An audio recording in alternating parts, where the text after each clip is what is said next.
All right, welcome back. We got the Battle of Ontario today. No intro for this one. If you need an intro, it's in the first review I did in the New York Montreal game. So we're gonna get right into this one. We got the Battle of Ontario. Toronto coming off a tough start to the season. Ottawa coming off a 10-day break, I believe it was. They haven't played. Their game got rescheduled this week, so they have been off. It's gonna be a rest versus rust situation. Do they look good? Do they look like they haven't played? So here we go. Let's get right into this one.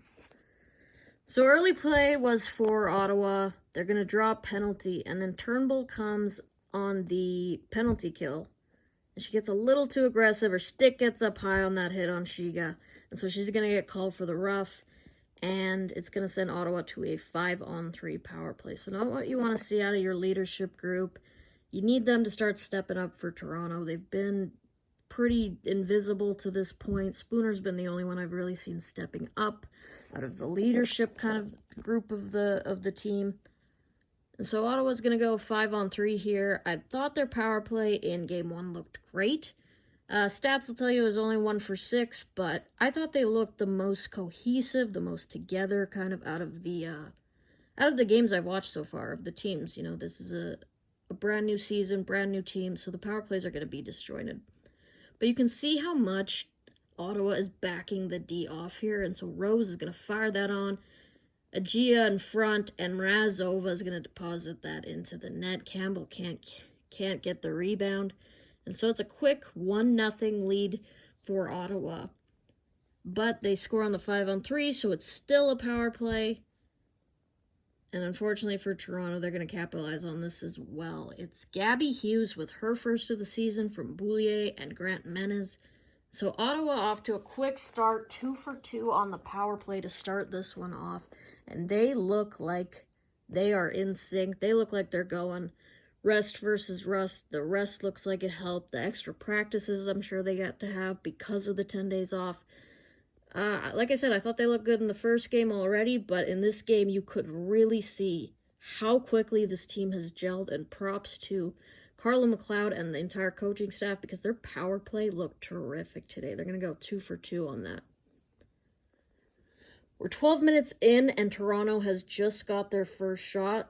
Not a good game going for Toronto. They will get a power play, but like most of this game, Ottawa's just going to keep them to the outside. So they get shots, they get possession, but they just don't really get anything on net, unfortunately. And the chances and the shots they get on net, they're not overly dangerous. Ottawa really didn't give up a lot in this game.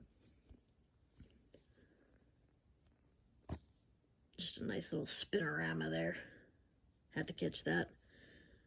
So we got a 2-0 game late in the first, but now puck goes up to Daryl Watts, and she's just going to snipe that one by Campbell, unfortunately. It's 3-0 for Ottawa. This is a rough start for Toronto.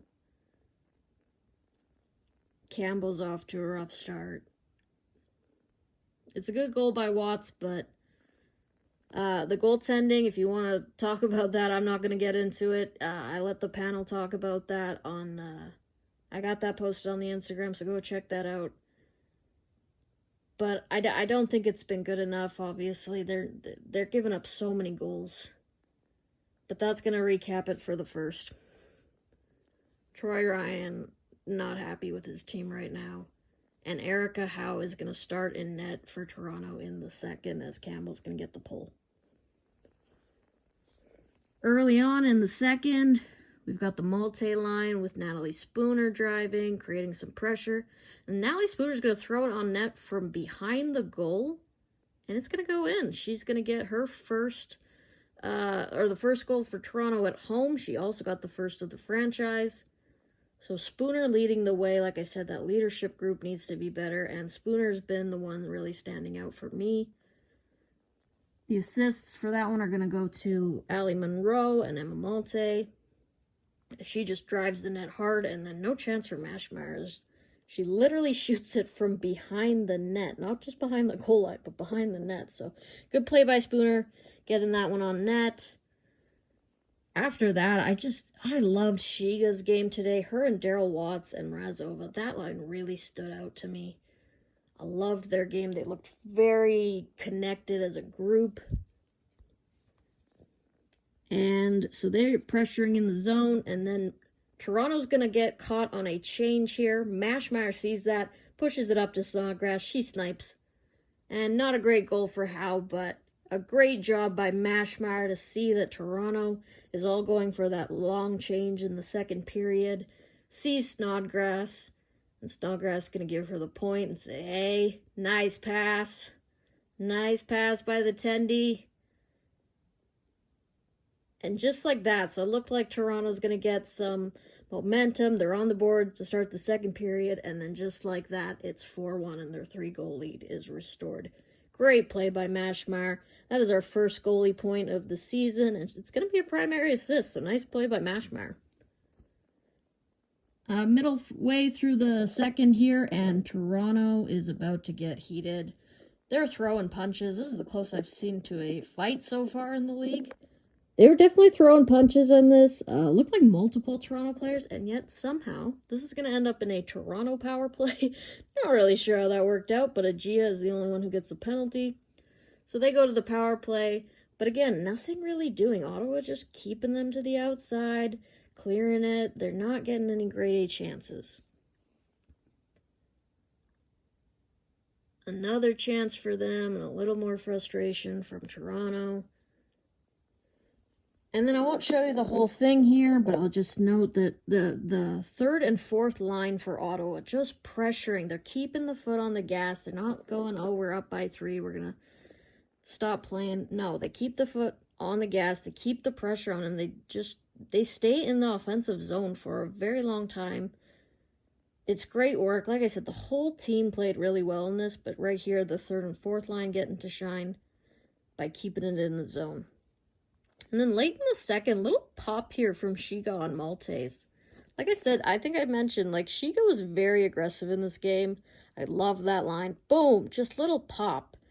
And the Maltese Spooner line, Kogan ends up being on this line, and they don't capitalize here, but they're the only line that, for Toronto, that just was really generating chances. They looked really solid in this game, but unfortunately they only get the 1 goal, and it is 4-1. Heading into the third. Early in the third, we've got more frustration from Toronto. Ottawa just kind of backing off, saying, okay, look at the scoreboard. It's been a tough game for Toronto. Tough 2 games at home. Got a nice hit here by Zoe Boyd. She kind of loses the puck, and then she just says, okay, well, then I'll just take you out instead. So nice play by her. And this is my play of the game. You got Mashmeyer, a little backhand dish to the defenseman up there. Boom, little chip sauce to Clark. She's going to pick this one up over to Harmon. Down to Grand Menace, cross-ice pass, or cross-crease pass, and Gabby Hughes gets her second of the game. That is just beautiful hockey. I could talk about Toronto not playing well and all that. I just want to talk about how good Ottawa looked in this game, because that was pretty passing. Can't do it better than that.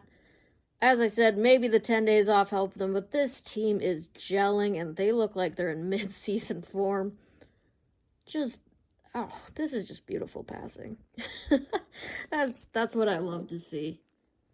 I would much rather talk about this than be negative, so good on Ottawa. I don't know really how you're defending that play, because that was just every player on the ice touched the puck on that play.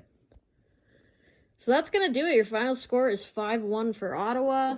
Special teams, you got 2 for 2 for Ottawa early on in the game, 0 for 2 for Toronto. And as I said, this has been a rough start for Toronto. They've been outscored 9-1 at home to start the season.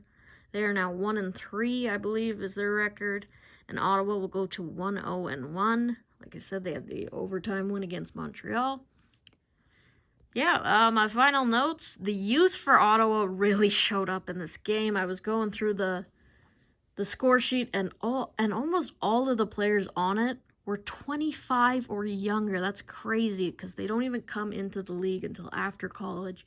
So you got players that are 23, 24, 25, scoring big goals, chipping in on the team. And the lines, like I said, the Shiga from Japan looked great. Daryl Watts is a young player, looked really good. Gabby Hughes is your player of the game with 2 goals. Their line looked terrific. Just a great game by Ottawa. It was really fun to watch them again. I think I'm going to be cheering for them. And I think I mentioned, go check out the video by the panel. They did a good analysis on what's been going wrong for Toronto. They talked a little bit about the goaltending as well, so go check that out. I think I'm going to sign off. I will get your Boston Montreal game up tomorrow. I'm doing double headers on different days, at least for now. And yeah, it was a fun game for Ottawa for sure. Not so much if you're a Toronto fan, but I'm enjoying Ottawa. And yeah, peace out, P-Dub.